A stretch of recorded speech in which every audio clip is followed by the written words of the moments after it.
Esse é o Cápsula e nós vamos falar agora sobre essa coluna do Fernando Schuller que respondeu muito bem ao Barroso. Vocês lembram que alguns dias atrás o Barroso chorou e falou que gosta muito dos Estados Unidos, que tem uma relação com os Estados Unidos, que já morou nos Estados Unidos, que é um absurdo ele não poder ir nos Estados Unidos e coisa e tal, que não tem censura no Brasil. Não tem censura no Brasil. E eu falei, porra, para com isso, né, ô Barroso? Me mostra onde é que eu acesso o Terça Livre, porra. Que história é essa que não tem censura no Brasil?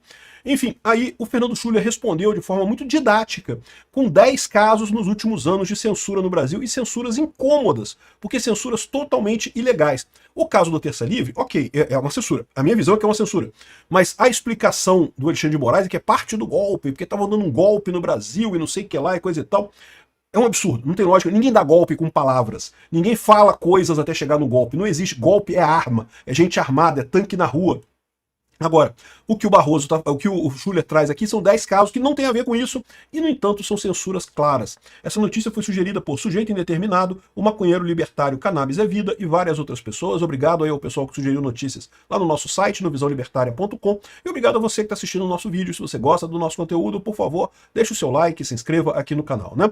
Pois bem, Fernando Schuller, não há censura no Brasil, Barroso? Ou seja, a resposta dele aqui é aquele vídeo do Barroso. A gente falou sobre isso aqui, eu mostrei o vídeo do Barroso chorando, que Estados Unidos e não sei o que lá, e que absurdo, porque não tem censura, que o processo do Bolsonaro é tudo limpinho, não tem nada de errado no processo do Bolsonaro. Ah, porra, para com isso. Você acha que a gente é o quê? Idiota.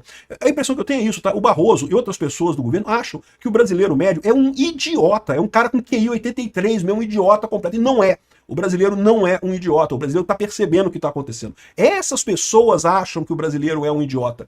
E aí fazem esse tipo de declaração que é totalmente absurda. Eles sabem que estão errados nessa história, né? Mas enfim, a resposta do Fernando Schuller está aqui, ó. O Brasil não existe censura, diz o ministro Barroso. Essa semana, na abertura da sessão do STF, a declaração me surpreendeu. Tenho um apreço pelo ministro, de modo que dou a resposta popperiana. Popper, vocês sabem, Karl Popper é um filósofo alemão muito famoso, muito interessante, e tem realmente ideias interessantes sobre justamente a situação de que é do Popper que vem a ideia da Open Society. O George Soros pegou essa ideia da Open Society, mas infelizmente ele não entendeu direito a coisa e saiu esquerdando absurdamente a ideia. A ideia da Open Society não é ruim. O ruim é a interpretação que o George Soros fez da Open Society, criou a fundação dele lá, o Open Society, né? Então ele fala aqui, ó, listo 10 casos de censura no Brasil dos últimos anos. Aqui, ó, o primeiro é o ato inaugural. Muita gente acha que os inquéritos surgiram para salvar a democracia, mas não, foi para censurar uma revista em 2019, que é o caso do... Vocês lembram? O amigo do meu pai. Foi o primeiro caso. Foi aí, nesse momento, que a censura toda começou aqui no Brasil. Foi quando a Lava Jato chegou no STF, no amigo do meu pai, que todo mundo sabe que é o Toffoli, né? E que todo mundo sabe que é envolvido com o PT, era advogado do PT, era ligado ao PT. Todo mundo sabe que a Lava Jato ia achar coisa do Toffoli, é lógico que ia achar. Todo mundo sabe que Brasília é uma confusão danada de corrupção para tudo quanto é lado. Então, evidentemente, queriam chegar nisso. E o objetivo do STF, a coisa toda começou quando viram que ia chegar no STF. Aí não, tem que fazer alguma coisa. Temos que fazer alguma coisa. Foi isso que começou a coisa. O pessoal diz, né? Depois eles falam que não, porque foi os manifestantes bolsonaristas ameaçando Alexandre de Moraes. Balela. Isso foi desculpa, isso foi argumento que eles caçaram depois, porque ficava chato dizer, estamos censurando, porque tá chegando na gente. Não pode chegar na gente, pois senão a gente se ferra. A gente vai parar na cadeia, não pode, temos que dar um jeito de parar essa parada. E o mais importante dessa história é que você pode dizer que não é uma teoria. Não, não é teoria, não, a gente sabe. Pelo fluxo do tempo dá para saber exatamente o que aconteceu. E lá fora já tem várias colunas, inclusive no Washington Post, falando sobre exatamente isso, a censura no Brasil, o inquérito das fake news, a perseguição contra Bolsonaro, tudo isso começou exatamente quando a Lava Jato chegou no Supremo, chegou no STF, e ia pegar o pessoal, ia pegar o Gilmar Mendes. O Gilmar Mendes mandou abortar uma investigação sobre a FGV. A FGV, Faculdade Getúlio Vargas, tem amplas ligações com o próprio Gilmar Mendes, né? Imagina o que não iria sair dessa história toda, né? Depois vem o caso do PCO, um tweet que quase ninguém leu, um ataque ao STF, quem sabe em nome da justiça soviética, e o minúsculo Partido Comunista foi apagado. O PCO é o Partido da Causa Operária, é o partido esquerdista. Eu não tenho nenhuma amizade com o PCO, não compartilho os ideais do PCO, mas verdade seja dita, nessa questão da liberdade de expressão, o PCO está absolutamente certo. E foi, justamente por isso, foi perseguido pelo STF, né? O terceiro é o professor Marco Sintra, um tweet elegante sobre o resultado de algumas urnas. Nenhum ódio, apenas o direito de questionar alguma coisa na internet. Marco Sintra é um professor, questionou a questão das urnas eletrônicas. E eu sempre deixei claro aqui, eu não vi nada de errado na eleição de 2022 em termos de urna eletrônica, mas as pessoas têm o direito de questionar. É lógico que tem. Veja, um processo eleitoral, o principal objetivo do processo eleitoral, as pessoas acham que o principal objetivo de uma eleição é eleger o presidente, ou eleger o senador, ou eleger sei lá quem que seja. Não! O principal objetivo de uma eleição é a pacificação social. É você conseguir achar um grupo de pessoas para comandar o país sem que isso revolte a população absurdamente. E como é que se faz isso? Exatamente, o mecanismo que tem é você ter a votação, né? Porque você, por mais que você tenha o seu candidato tenha sido preterido, a pessoa que ganhou a eleição seja uma pessoa que você não gosta, mas foi a votação, você vê que teve um mecanismo ali, todo mundo votou e coisa e tal. O objetivo é isso, é a pacificação. Como que você tem pacificação se as pessoas são punidas por meramente perguntar? E aí, peraí, o que aconteceu aqui? O que é esse negócio aqui? Veja, não quer dizer que a pessoa esteja certa, ela pode estar errada, ela pode estar questionando uma coisa que é errada, mas é direito dela questionar. Se você não pode questionar o processo eleitoral, o seu processo eleitoral não serve pra porra nenhuma, não serve pra nada, porque não está pacificando a sociedade, está ao contrário, insuflando a sociedade. O Alexandre de Moraes acha que ele deu a resposta pro pessoal que questiona a eleição no Brasil, porque sempre teve questionamento de urna no Brasil, né? Sempre teve críticas à urna no Brasil. Alexandre de Moraes acha que não, agora eu respondi, quem questionar a urna agora vai pra cadeia, é cadeia golpe. E ao contrário, ele destruiu o processo eleitoral no Brasil, porque nunca mais o pessoal vai confiar no processo eleitoral brasileiro. Não porque tinha evidência de urna, porque se em 2014 teve a eleição do que o Aécio perdeu para Dilma, e o Aécio questionou. E o TSE abriu o processo e respondeu o processo. E é assim que tem que funcionar. Porque, de novo, o grande objetivo de uma eleição não é eleger A ou B. O grande objetivo da eleição é pacificar o país. É que a pessoa ganhe ou perca, mas todo mundo fique confortável de que, bom, escolhemos, ok, foi uma merda, escolhemos o pinguço corrupto do Lula, mas foi de uma eleição de uma forma honesta, né? Ele ganhou, conseguiu conquistar a maior parte das pessoas. O Alexandre de Moraes não conseguiu. Ao contrário, ele impediu que isso acontecesse ao usar um mecanismo autoritário. É coisa típica de gente burra, de achar que usar força resolve esse tipo de situação. Não resolve, piora a situação, né? Enfim, o Marco Sintra tá longe de ser bolsonarista radical. Fez um questionamento da urna, não pode. Né? O próximo é o deputado Homero Marchese, a gente falou sobre esse caso também. O cara que, aliás, tem mais documentação agora, com a informação da Vaza Toga, do Eduardo Tagliaferro, mostra que a censura a ele foi objeto de um erro do pessoal lá do TSE, né? O AED, a Assessoria Especial de Enfrentamento à Desinformação e não sei o que lá, eles entenderam errado um tweet de uma outra pessoa achando que era do deputado Marchese e isso motivou a censura ao cara. Olha o absurdo da coisa.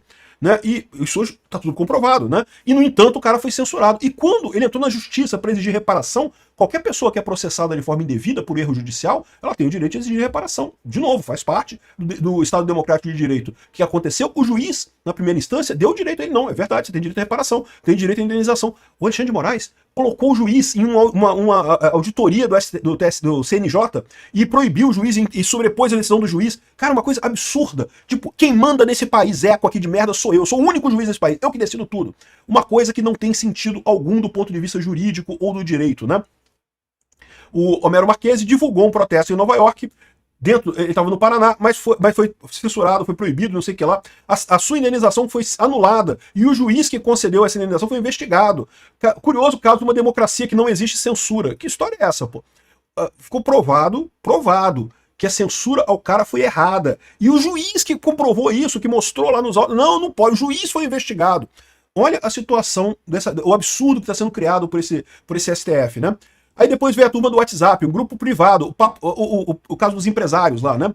Um sujeito diz que prefere uma ditadura à eleição de um deputado. Bobagem, mas não é crime. Né? Os demais, nada. Um deles, o Luciano Hang, 2 anos de censura por dizer coisa nenhuma. E é verdade, o Luciano Hang, ele estava nesse grupo, mas ele não disse nada sobre essa relação, essa mensagem. Agora, imagina o pesadelo que é isso, meu amigo. Quantos grupos de WhatsApp você tá? Eu não sei, não conheço você. Mas eu tô num monte de grupo, e o pessoal me bota lá, e a maior parte desses grupos, eu não participo. Eu muto tudo lá, né? Boto tudo em mute lá, porque eu nem teria condições de participar desses grupos todos, mas o pessoal quer me ver lá, sei lá por quê. Aí eu fico nesses grupos todos. Aí vai que alguém fala alguma coisa nesse grupo, eu sou culpado. culpado. Eu não tava lá, não disse nada, eu não falei nada sobre esse negócio, né? Pegaram o Luciano Hang numa dessa. Isso é uma censura absurda. Na verdade, pegaram ele por quê? Porque teve a reportagem em 2018 da Patrícia Campos Melo, do Estadão, acusando, não porque existe uma grande disparo em massa de WhatsApp financiado pelo Luciano Hang, ela tirou isso, não sei de onde que ela tirou essa história, porque não tem nada, nenhuma base na realidade. O STF, a Polícia Federal, investigou isso a fundo, não chegou a porra nenhuma, nenhuma evidência de nada, mas ficou essa ideia de que o Luciano Hang financia o Bolsonaro, né? E no final das contas não acharam nada. Calaram o Luciano Hang por isso. Porque foi por isso. Pelo grupo não foi. Ele estava no grupo, mas ele não falou nada. Que história é essa, né? Aqui, ó. A lista segue com o Monark, o primeiro censurado por achar que um partido nazista deveria ter direito à expressão. E, de novo, eu falei pra vocês, do jeito que o Monark falou, foi um jeito errado que ele mencionou a coisa, ele pode ter sido. Mas, cara, as pessoas acusaram o Monark de ser nazista. Em momento algum ele defendeu o nazismo. Um absurdo completo que fizeram com o Monark.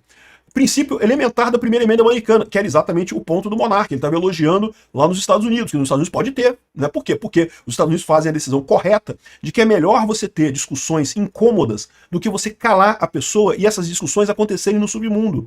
É melhor deixar o nazista falar e você, aquele cara lá é nazista, ele tá falando merda. Melhor me afastar desse cara. É melhor isso do que você deixar esses caras falando no submundo e você tá tendo contato com pessoas desse tipo e nem fica sabendo que elas são. Por quê? Porque o cara é censurado, ele não pode falar nada. Crime foi censurado e ainda uma segunda vez por críticas ao STF. O pior do Monark foi também, de novo, quando ele criticou as urnas eletrônicas. Parece que ele chamou aquele Fernando Serimedo, alguma coisa assim, ou discutiu o relatório do Fernando Serimedo, que, de novo, mais uma vez, eu fiz um vídeo já na época falando que não tem, aquele relatório dele só mostra números estranhos. Número estranho tem em qualquer eleição. Aliás, qualquer grande quantidade de números estatisticamente gerados tem números estranhos no meio.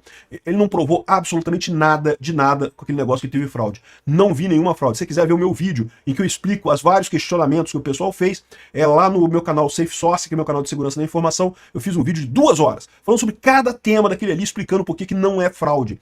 Mas, de novo, o pessoal tem o direito de questionar. É importante que as pessoas tenham o direito de questionar, porque eleição não é um mecanismo para parir candidato ganhador. Eleição é um mecanismo de pacificação social. Enfim, depois censuraram um documentário sobre o atentado ao Bolsonaro. Indiciou o deputado Marcel Van Hatten por uma denúncia de abuso de poder no tribunal da Câmara. O cara, um deputado, que em tese tem o direito à imunidade parlamentar, foi na tribuna da Câmara e falou sobre o caso lá do Fábio Shor. Não foi censurado, que não pode indiciado, proibido falar e não sei o que lá.